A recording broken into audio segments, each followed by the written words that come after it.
Torque on a current carrying coil in a magnetic field. यहाँ पर हम discuss कर रहे हैं कि जब एक कोयल को जिसके अंदर से करंट फ्लो हो रहा है उसे जब मैग्नेटिक फील्ड के अंदर रखा जाता है तो उसके ऊपर टॉर्क लगता है। तो उस टॉर्क की वैल्यू हम यहाँ पर फाइंड करेंगे, उसकी डायरेक्शन हम फाइंड करेंगे यहाँ पर क्या होगी। तो जैसे आप फिगर में देख रहे हैं, ये एक फिगर है जिसमें मैंने PQRS एक रेक्टेंगुलर एक कोयल यहाँ पर ड्रॉ की हुई है। इस कोयल के अंदर ये करंट जो है आप दिख रहे हो, जैसे ये करंट की डायरेक्शन यहाँ पर शो की हुई है। तो ये इस कोयल के अंदर I करंट मान लेते हैं हम फ्लो कर रहा है। मैग्नेटिक फील्ड के अंदर हमने इसको रखा है। मैग्नेटिक फील्ड इंडक्शन की जो वैल्यू है वो है B। तो यहाँ पर PQRS रेक्टेंगुलर कोयल है जिसमें करंट फ्लो हो रहा है। तो यहाँ पर हमें टॉर्क डिस्कस करना है, टॉर्क के बारे में यहाँ पर बताना है।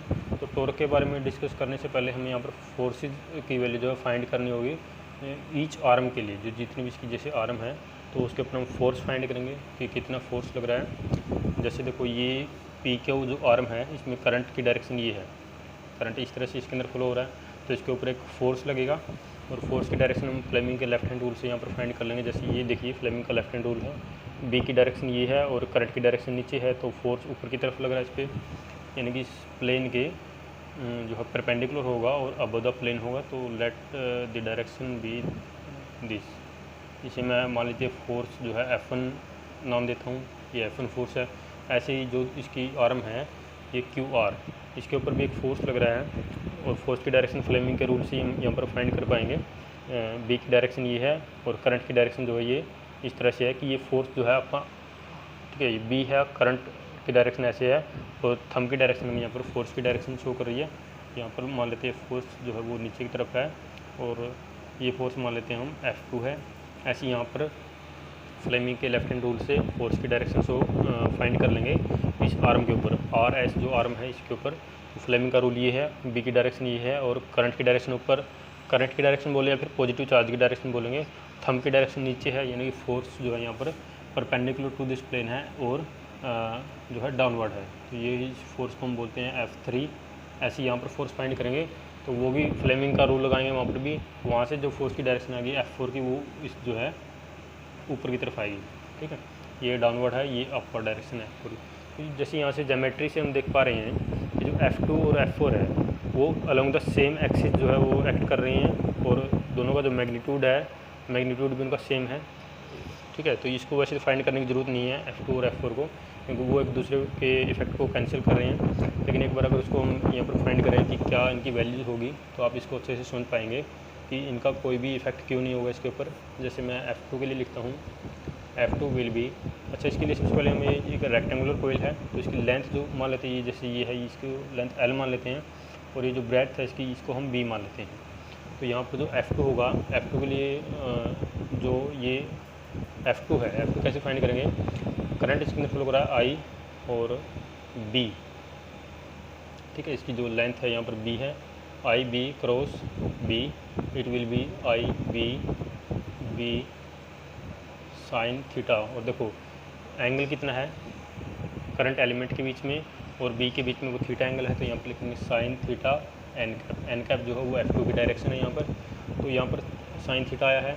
ऐसे ही अगर मैं F4 फाइंड करता हूँ और डायरेक्शन इसकी डाउनवर्ड है नीचे की तरफ, F4 क्या होगा, F4 will be IB cross B और ये हो जाएगा आपका IB साइन थीटा एन, ठीक है। तो ये जो है डायरेक्शन, ये F4 हमने फाइंड कर लिया, ठीक है। ये हमने इसको वेक्टर फॉर्म में लिखा है। स्केलर फॉर्म में अगर इसको लिखें तो आपकी वैल्यू क्या आएगी, ठीक है। ये इतना अगर इसको जो है इसको स्केलर फॉर्म में लिखें, इसका मैग्नीट्यूड देखें तो ये इन दो फोर्सेज का मैग्नीट्यूड है।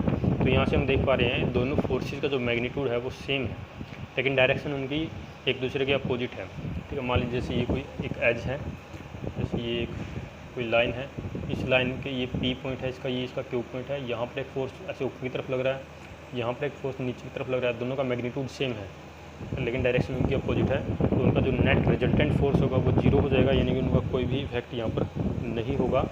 तो इसलिए हम इनको जो है टॉर्क में ये कंट्रीब्यूट नहीं करेंगे। बाकी दो फोर्सेज जो बच गए F1 और F3, F1 क्या होगा यहाँ पर, F1 will be IL cross B, इसको जब सोल्व करेंगे ये हो जाएगा आई एल बी साइन, देखो एंगल कितना है यहाँ पर करंट एलिमेंट और बी के बीच का 90 है, तो sine 90 N cap direction show कर रहा है F1 की, जो कि इस प्लेन के परपेंडिकुलर है और अपवर्ड है।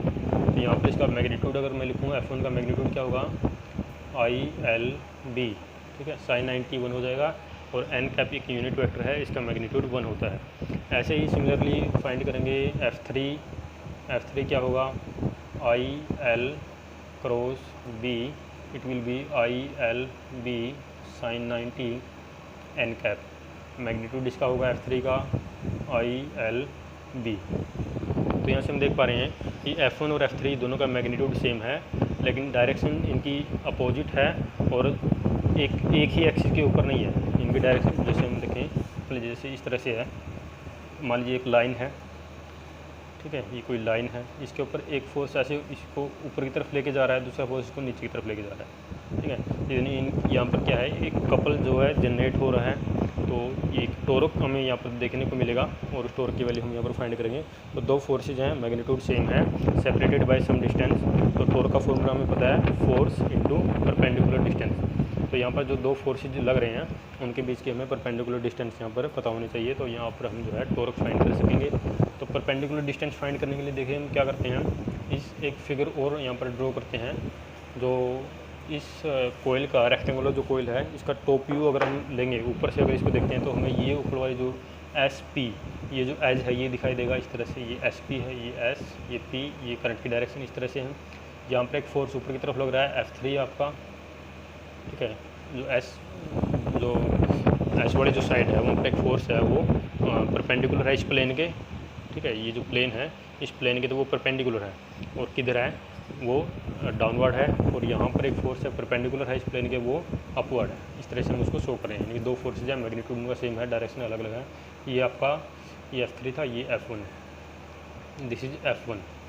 और ये हमें क्या चाहिए, इन फोर्सेज के बीच की परपेंडिकुलर जो है डिस्टेंस चाहिए। यहाँ पर परपेंडिकुलर डिस्टेंस क्या होगी इन दो फोर्सेज के बीच की, तो ये जो SP है इसकी लेंथ है B, ठीक है, ये B है, तो हमें इनके बीच की जो है परपेंडिकुलर डिस्टेंस लेनी है। तो परपेंडिकुलर डिस्टेंस कैसे फाइंड करेंगे हम, यहाँ पर देखो B के साथ एंगल कितना बन रहा है, ये थीटा एंगल बना रहे हैं, ठीक है, B के साथ यहाँ पर जो एंगल है वो थीटा है। तो यानी कि इस तरह से देखो, ये यहाँ पर ये B था और B के साथ एंगल है थीटा, यानी कि B के साथ एंगल थीटा है। तो यानी कि इस तरह से ऐसे मैं एक लाइन ड्रॉ करता हूँ और इसको यहाँ से ऐसे ड्रॉ करूँगा, तो ये जो होगा SP, इसको D बोल देते हैं, ठीक है। तो ये जो PD है, या DP बोलो, PD बोलो, तो ये परपेंडिकुलर डिस्टेंस है दो फोर्सेज के बीच की। तो हमें ये चाहिए, हमें जो है इसकी वैल्यू चाहिए, वहाँ से हम यहाँ पर टॉर्क जो है वो फाइंड कर पाएंगे, ठीक है। आप इसको यहाँ नीचे भी ड्रॉ कर सकते हो, या फिर आप इसको ऊपर ड्रॉ करो तो यहाँ पर भी कर सकते हो, इस तरह से ये परपेंडिकुलर डिस्टेंस हो जाएगी। यहाँ पर कुछ भी आप इसको लोगे, यहाँ पर T ले लेते हैं, ठीक है, यहाँ पर PT बोलो, जैसे यहाँ पर ये एक T है, तो यहाँ पर TS, ये आपकी परपेंडिकुलर डिस्टेंस होगी दो फोर्सेज के बीच की, या फिर आप PD बोलो, वो भी परपेंडिकुलर डिस्टेंस है दो फोर्सेज के बीच की। तो क्या करना होगा, ये एंगल अगर थीटा है तो ये एंगल भी थीटा होगा। तो B का कंपोनेंट लेंगे हम, हॉरिजॉन्टल कंपोनेंट लेंगे, वो हो जाएगा आपका B कोस थीटा, यानी कि जो परपेंडिकुलर डिस्टेंस होगी आपकी वो होगी B कोस थीटा। तो फिर हम क्या करते हैं, देखो B कोस थीटा में यहाँ से पता लगी। अभी ज्योमेट्री से देखो, हम इसको जो नॉर्मल के साथ जो एंगल बना रहे हैं, ये जो नॉर्मल है यहाँ पर देख रहे हो, ये नॉर्मल है, नॉर्मल टू दिस प्लेन, ठीक है। ये PQRS जो एक कोयल है, इस कोयल का जो प्लेन है उस प्लेन के परपेंडिकुलर जो डायरेक्शन होती है उसे हम बोलते हैं normal to this plane. N जो है ये इस प्लेन के नॉर्मल है इस तरह से, और नॉर्मल के साथ जो एंगल बन रहा है मैग्नेटिक फील्ड इंडक्शन का B का, वो है अल्फ़ा। तो यहाँ से ज्योमेट्री से हम देख पा रहे हैं थीटा प्लस अल्फ़ा जो होगा वो 90 होना चाहिए, क्योंकि ये जो नॉर्मल है ये इस प्लेन के परपेंडिकुलर होता है। तो ये जो एंगल होगा, ये पूरा एंगल, ये इट विल बी 90 डिग्री। यहाँ से हम लिखेंगे theta plus alpha is equal to 90 degree. This implies theta is equal to 90 minus alpha, theta 90 minus alpha हो जाएगा। तो आपकी जो परपेंडिकुलर डिस्टेंस है B कोस थीटा, उसको क्या लिखेंगे फिर, B कोस थीटा, थीटा है यहाँ पर, इसको लिखेंगे B कोस थीटा की जगह हम लिखेंगे, इसको रिप्लेस करेंगे 90 माइनस अल्फ़ा से, and it will B B। देखो जब 90 एंगल आता है, यानी कि π/2 का जब ओड मल्टीपल होता है, तो इन दैट केस आपका जो ट्रिग्नोमेट्रिक फंक्शन है वो चेंज हो जाता है। यहाँ पर कोस से ये बन जाएगा साइन और 90 माइनस अल्फ़ा है तो यहाँ पर आएगा अल्फ़ा। ठीक है, तो ये बी साइन अल्फ़ा आपकी परपेंडिकुलर जो है डिस्टेंस हो गई है। तो यहाँ पर फिर टॉर्क की वैल्यू हम क्या फाइंड कर सकते हैं, यहाँ पर जो टॉर्क होगा टाउ से जिसको लिखते हैं, torque will be force. Force क्या था हमारा, F1 लिखो या F3 लिखो, एक मैग्नीट्यूड लिखना है उसका, और उसका मैग्नीट्यूड क्या आया था हमारे पास, ILB इनटू परपेंडिकुलर डिस्टेंस, वो हमने फाइंड कर लिया है। परपेंडिकुलर डिस्टेंस यहाँ पर आई है B साइन अल्फ़ा। ठीक है, ये है परपेंडिकुलर डिस्टेंस। तो ये हमने जो है टॉर्क की वैल्यू यहाँ पर फाइंड कर ली है। इसको अगर वेक्टर फॉर्म में लिखना हो तो वेक्टर फॉर्म में इसको कैसे लिखेंगे, देखो वेक्टर फॉर्म में लिखने के लिए यहाँ पर एक साइन जो है ट्रिग्नोमेट्रिक फंक्शन आया है साइन। तो यहाँ पर ये करंट है, ये L है, ये B है, और ये देखो लेंथ और ब्रेथ, यानी कि रेक्टेंगुलर कोयल का एरिया हमारे पास है। तो इसको हम ऐसे लिखेंगे टाउ आई एल बी को इकट्ठा लिखेंगे तो वो हो जाएगा एरिया, ये है B और साइन अल्फ़ा, तो करंट इनटू एरिया। ठीक है, ये करंट है और ये एरिया, करंट इनटू एरिया क्या होता है, हमने पढ़ा था मैग्नेटिक डाइपोल मोमेंट जो होता है कैपिटल M से जिसको हम लिखते हैं, मैग्नेटिक डाइपोल मोमेंट होता है करंट इनटू एरिया। ठीक है, इस तरह से उसको लिखते हैं। किसी एक करंट कैरिंग लूप के लिए हम इसको ये वैल्यू होती है, अगर लूप में n टर्न होते हैं तो वहाँ पर हम इसको n टर्न से मल्टीप्लाई करते हैं, n नंबर से मल्टीप्लाई कर देंगे। तो ये है मैग्नेटिक डाइपोल मोमेंट। तो यानी कि यहाँ पर हम लिख पाएंगे tau will be M B sine alpha, vector form में इसको लिखेंगे M क्रॉस P। ठीक है, मैग्नेटिक डाइपोल मोमेंट एक वेक्टर क्वांटिटी है, मैग्नेटिक फील्ड इंडक्शन जो है वो भी एक वेक्टर क्वांटिटी है। तो दोनों का क्रॉस प्रोडक्ट होगा, तो ये हुई इसकी एक वेक्टर फॉर्म हमने यहाँ पर लिख ली है। ठीक है, तो ये हमने फाइंड कर लिया यहाँ पर टॉर्क। ठीक है,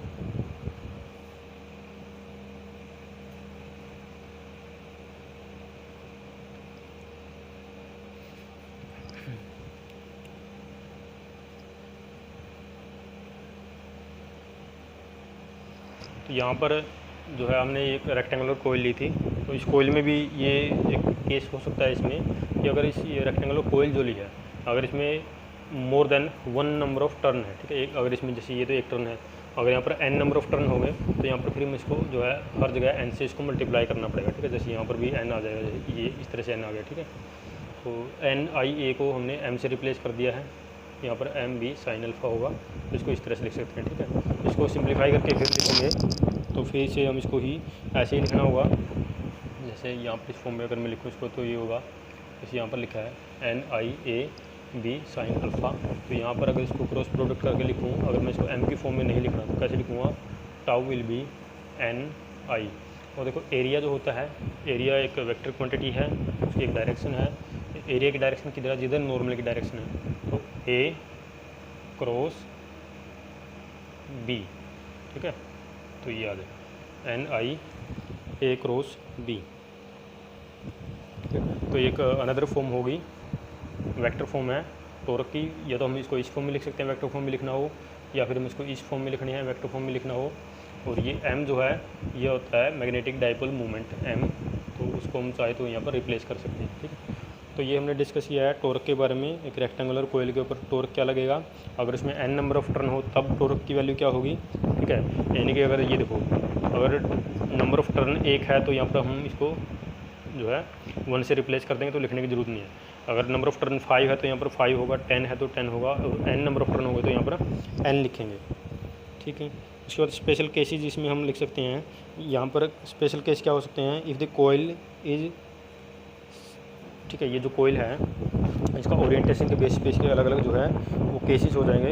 if the coil is set with its plane parallel to the direction of magnetic field B।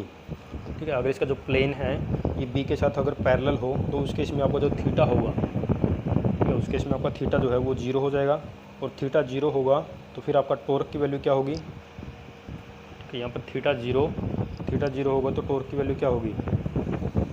तो इसमें डिफरेंट केस हो सकते हैं यहाँ पे।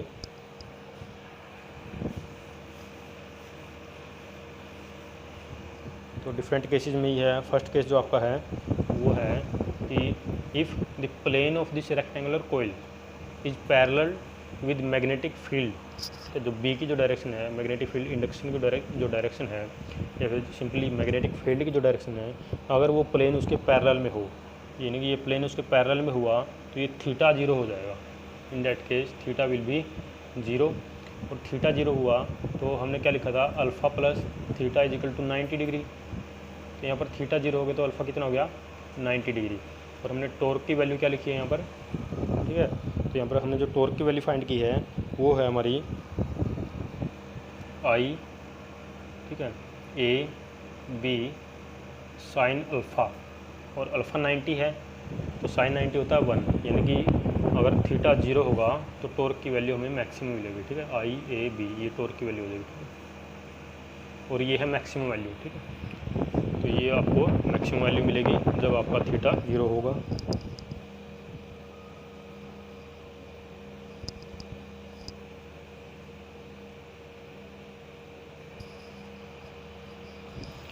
दूसरा केस इसमें क्या हो सकता है, सेकंड केस इसमें होगा कि अगर ये जो प्लेन है, रेक्टेंगुलर जो प्लेन ले रहे हैं हम, ये जो रेक्टेंगुलर जो कोयल है इसका जो प्लेन है, ये प्लेन परपेंडिकुलर हो बी के साथ, मैग्नेटिक फील्ड के साथ।